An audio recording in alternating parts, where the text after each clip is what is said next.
Bienvenidos y bienvenidas a la parte 3 de nuestro tema de la semana, tomando el control sobre mis emociones.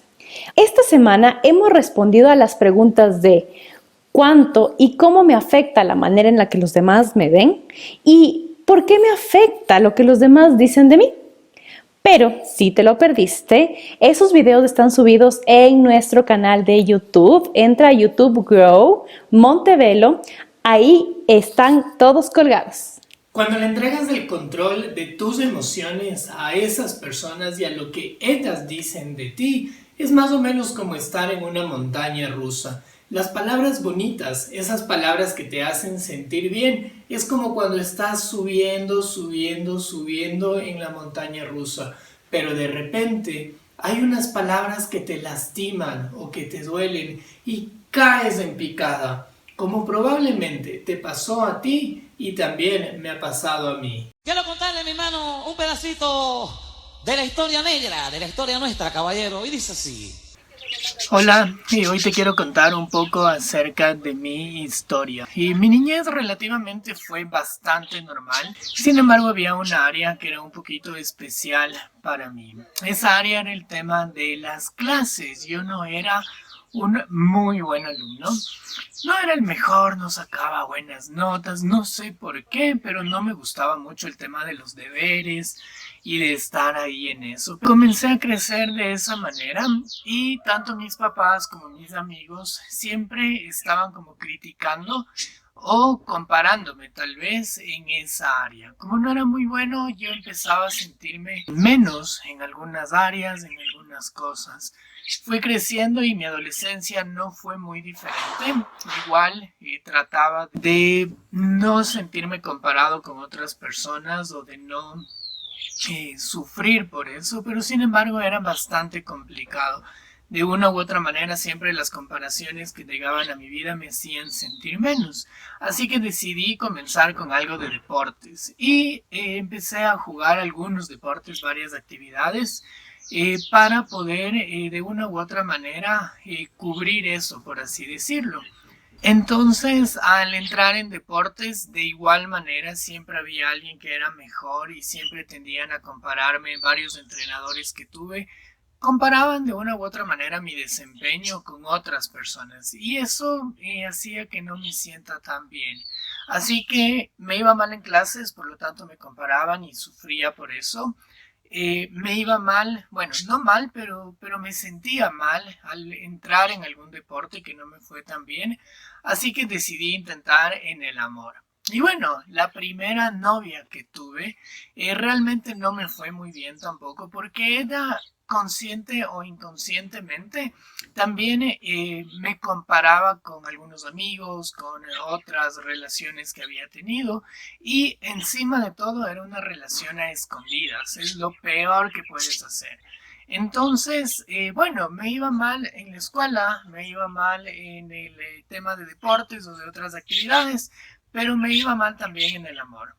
En el colegio, ya en mis últimos años, las cosas tampoco fueron muy diferentes, aunque hubo un cambio significativo en el tema académico.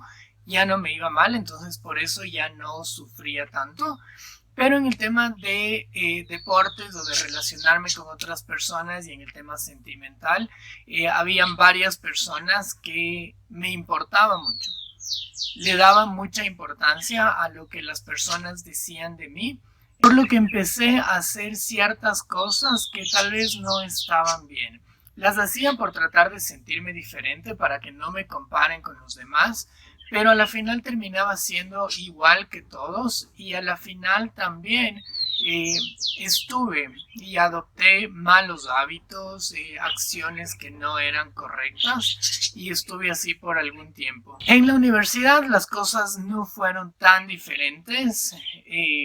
Académicamente no me iba mal, estaba ya mucho mejor, pero en el tema de relacionarme con amigos o con las personas que estaban a mi alrededor, no me iba tan bien. De igual manera, en el área sentimental, tuve algunas relaciones un poco tormentosas ahí, porque siempre estuvieron rodeadas de ese contexto de compararme con alguien más o de decir, mira, tú no eres bueno para esto o tú eres bueno para esto, y de una u otra manera eso ha ido afectando. Y todo iba así. Tal vez no me daba cuenta de algunas cosas que sí estaban afectando mi corazón, pero tal vez de otras que sí me daba cuenta, no les hacía mucho caso.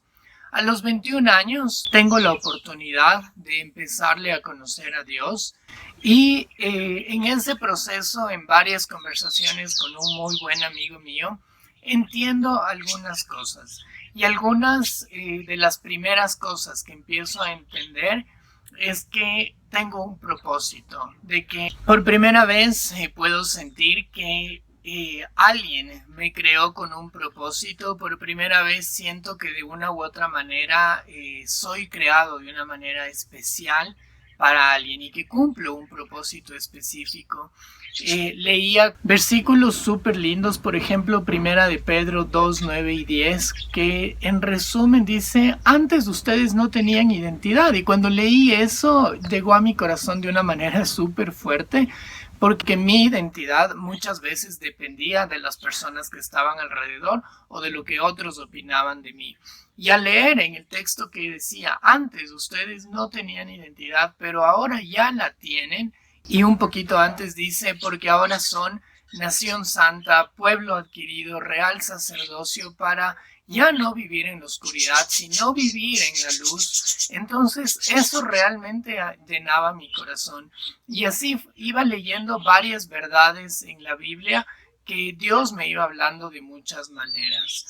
Mi niñez, mi adolescencia y parte de mi periodo universitario, siempre estuve dependiendo de lo que otros decían porque no tenía identidad. Siempre dependía de lo que los demás opinen de mí porque yo sentía que no tenía identidad, y mis emociones estaban totalmente variables porque entregaba a una persona o a varias personas el control sobre esas emociones. Después de conocerle a Dios, las cosas no es que cambian como una lamparita mágica que tú tienes y te cumple 3 deseos, o como una fórmula o receta que todo va a cambiar inmediatamente. Son procesos que tú tienes que ir entendiendo, viviendo, desarrollando y aplicando.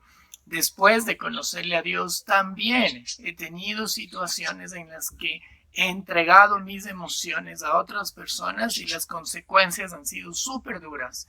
Pero me da esperanza el saber que tengo un Dios que me dice que va a estar conmigo y que también te dice a ti que va a estar todos los días contigo. No importa si son esos días que estás súper bien o los días que estás súper mal. No importa si son los días que todo parece que está perfecto o los días muy grises donde dices no sé, pero Dios te quiere acompañar y te ha creado con un propósito específico. Parte de mi historia es el caminar sin mucha identidad, el depender de lo que las otras personas digan de mí. Cuando encuentras el verdadero propósito en Dios, las cosas empiezan a cambiar. No inmediatamente, tal vez tomen un poco más de tiempo, pero es hermoso y es súper esperanzador saber que uno tiene un Dios que va a estar con uno todos los días y que tú y yo hemos sido creados con un propósito especial. Gracias, Mr. Pablo, por contarnos una parte de tu vida. Sé que no siempre es fácil y yo sé que los chicos lo van a valorar mucho.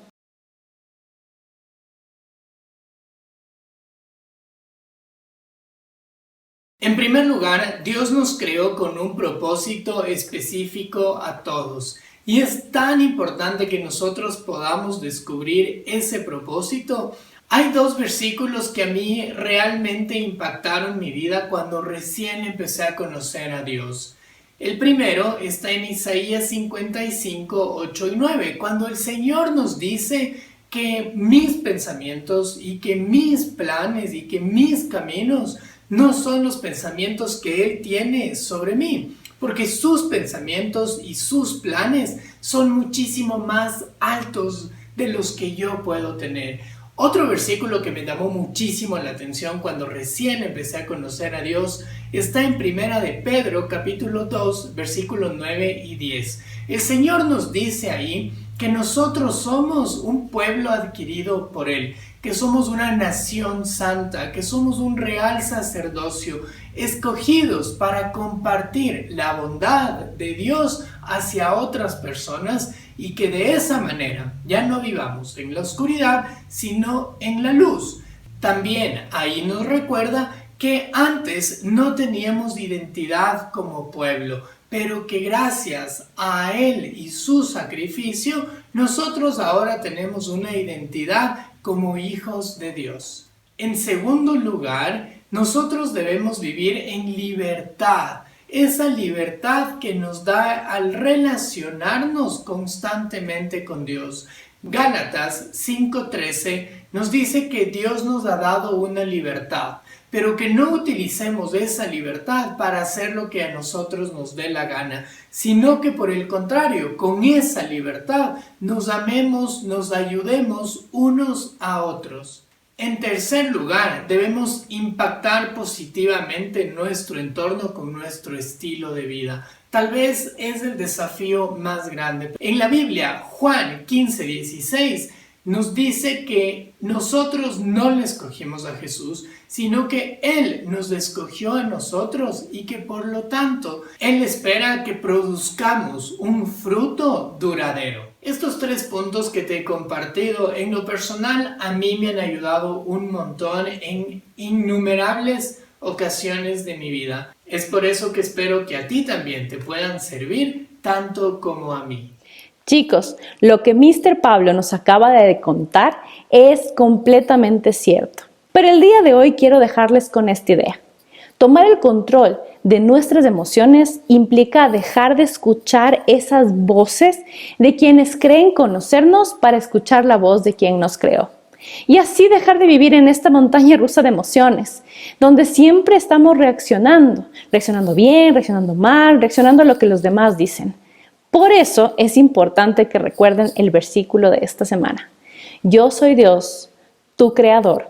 Yo te formé antes que nacieras y vengo en tu ayuda, y eso es maravilloso. Cuando yo le necesito, sé que Él viene en mi ayuda. Les mandamos un abrazo y que Dios les bendiga.